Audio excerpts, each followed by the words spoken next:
Buenos dias, dias, dias, bentornati sul canale YouTube di Nob. Oggi parliamo di come superare e trasformare le nostre paure attraverso la meditazione.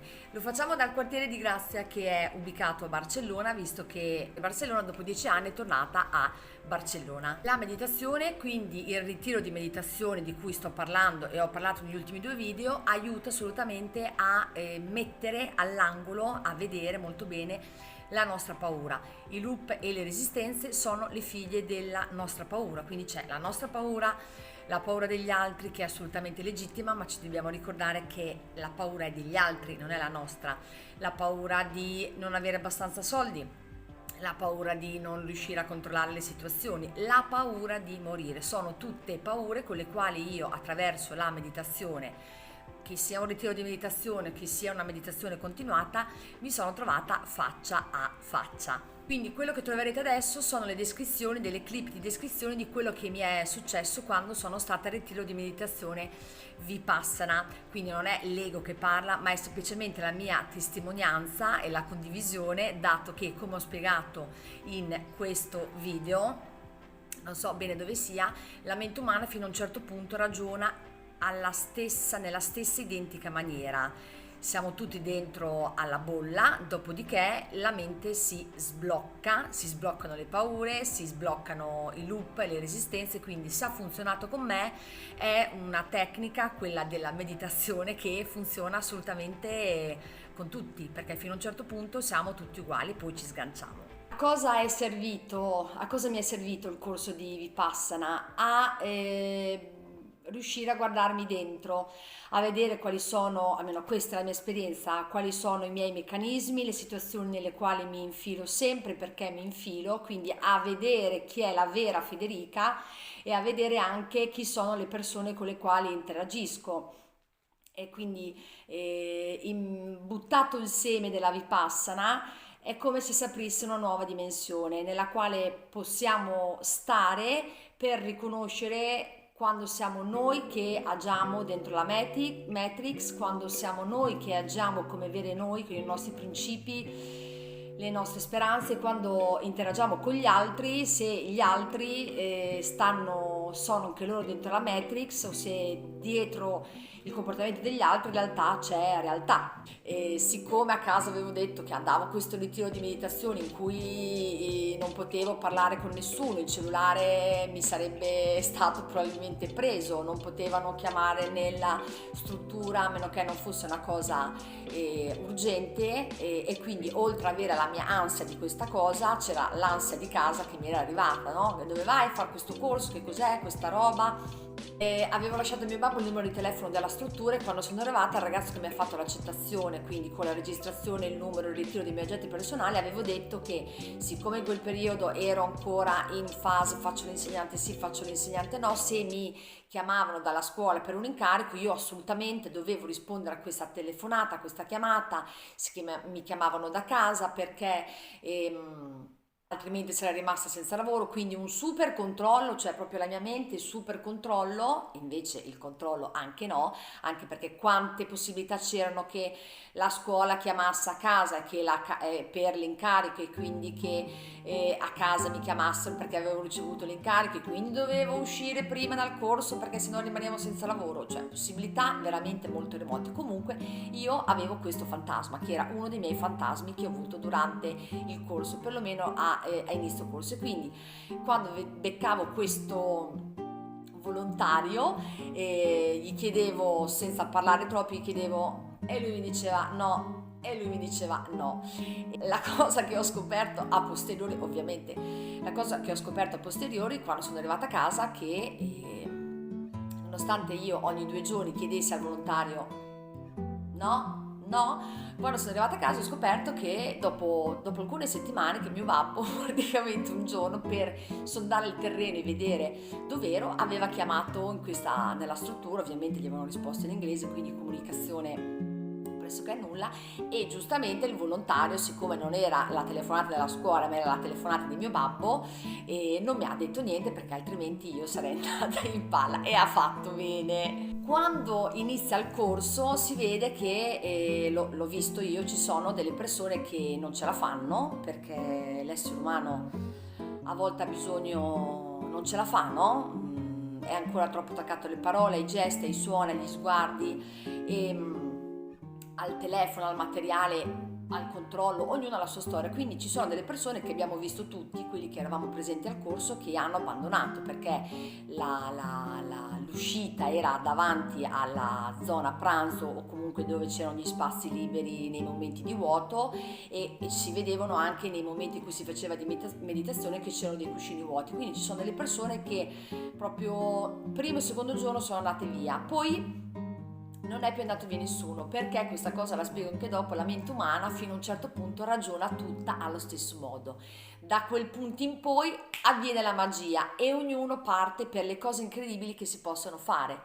Quindi io non ero mai andata, non avevo bisogno di andare dalle insegnanti a parlare, tranne il nono giorno in cui mi era presa la scaglia, e quindi io sono andata dall'insegnante, sono entrata, c'erano queste 3 insegnanti, tutte English, e io ero convinta che il 10° giorno, quindi la mattina del 10° giorno, quindi il giorno dopo, visto che sono andata il 9 pomeriggio, il giorno dopo io sarei uscita.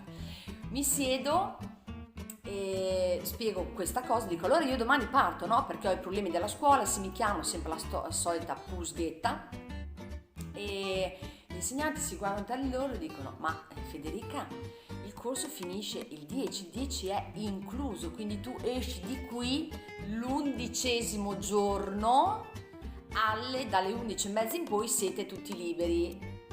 E io puntavo, dicevo ma io devo uscire, ma scusa, 10 giorni. E loro si sono messi a ridere e hanno detto dai Federica, sei arrivata al 10° giorno, la scuola non ti ha chiamato, vorrei mica andare via adesso. E quindi anche lì è stato un altro mio fantasma che ho col quale mi sono confrontata, di inchiodarmi per una cosa che non esisteva. Per quanto riguarda la mia donazione via carta di credito debito, l'ho fatta quando sono arrivata a casa, e nella struttura della campagna di Praga non c'era assolutamente il bancomat. Spesso le strutture sono strutture che hanno comunque hanno una modalità stile di vita molto basic, e quindi non è detto che ci sia la macchinetta, ma anche qui no panic, lo potete fare quando arrivate a casa. Nel mio caso ho impiegato un po' a fare la donazione perché c'era la mia resistenza e non ero centrata, e credo aver aspettato un mese, ma quando l'ho fatta in maniera super consapevole. Perché appunto, perché ho fatto questo corso? Perché nella mia esperienza, tutte le volte che c'è qualcosa che mi stimola e che mi chiama, e quindi vorrei partire di slancio, se non colgo questo momento di slancio, che io lo chiamo apertura, è come se si aprisse una porta, dopo 3 secondi, nanosecondi, nel mio caso arriva la paura. E quello che ho scoperto nella mia vita è che quando arriva la paura, in realtà dietro c'è qualcosa di molto interessante per me. Ovviamente non sto parlando della paura di qualcuno, nel caso in cui qualcuno ci segua o ci stia pedinando, no, quella è una paura sana. L'altra paura che ho imparato a riconoscere è quella della mente, che blocca, che limita, che fa stare sul binario principale, quando invece magari uscire dal binario principale ci porta a scoprire delle cose molto interessanti. Quindi nel mio caso, tutte le volte che c'è quel tipo di paura che ormai ho imparato a riconoscere, ho imparato ad aprire quella porta della paura, perché per me dietro c'è sempre qualcosa di molto interessante. L'ultima sera in cui abbiamo dormito nell'albergo, io sono partita per un altro viaggio, un altro viaggio.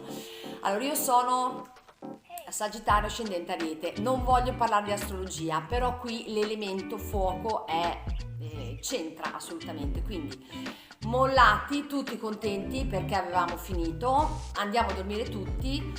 L'ho ripetuto diverse volte che era un albergo degli anni 80, quindi tutto in legno, prese, non c'era bisogno di caricare niente perché il cellulare non c'era, la sveglia non si poteva tenere, quindi prese super pendenti, veramente aiuto. Andiamo a dormire prestissimo, scoppia un temporale, ma un temporale peso, in mezzo al bosco, ok? Quindi io, elemento fuoco, fulmini, tuoni, io a un certo punto mi sono alzata, ok? Mi sono sparata il viaggio di girare, ho cominciato a girare per tutto l'albergo per vedere se c'era qualcun altro come me che era un po' in ansia. A me un temporale così non è mai successo, non l'ho mai vissuto. E mi sono piazzata a dormire di sotto, nel piano terra, di sotto, come se ormai conosceste anche voi in questo albergo, vicino all'uscita, perché ho detto è impossibile che nessuno si svegli, si alzi, se qui succede un incendio, entra un lampo in una presa, saltiamo tutti, è tutto fatto di legno. E quindi l'elemento fuoco, il mio elemento fuoco forte che spingeva quindi da un lato il controllo, la mia parte del controllo, e dall'altro l'altra parte del controllo come una mia caratteristica di qualcuno che fa da apripista, che è presente, che protegge, quindi i miei due lati del controllo che facevano a pugni. A un certo punto ho detto boh, qui non si vede nessuno, l'unica io, impossibile. Sono tornata in stanza, la compagna di stanza si muoveva anche lei, era in ansia, potevamo parlare, mi ha chiesto se era tutto ok, ho detto sì, è tutto ok, e la mattina successiva mi ha confessato che effettivamente aveva avuto paura anche lei, ma nel suo caso la paura l'aveva terrorizzata, quindi nel mio caso invece la paura mi aveva spinto ad essere pronta sul pezzo di reagire, ma anche controllo. Sicuramente vi starete chiedendo, ah sì, bella tutta questa descrizione delle cose che ti sono successe, Fede, oppure no, bah sì, questo e l'altro, e quindi come facciamo a superare le nostre paure e a trasformarle in qualcosa di assolutamente positivo per noi? È molto molto semplice. Per me è stato difficilissimo arrivarci, ma è veramente molto semplice. La paura è la nostra proiezione, è un nostro limite, è la realtà che ci siamo costruiti. Nel momento in cui la paura arriva, ci si ferma, si respira, si vede la paura e le si dice: piacere, adesso io apro la porta della tua paura, apro la porta della paura, della tua, della mia.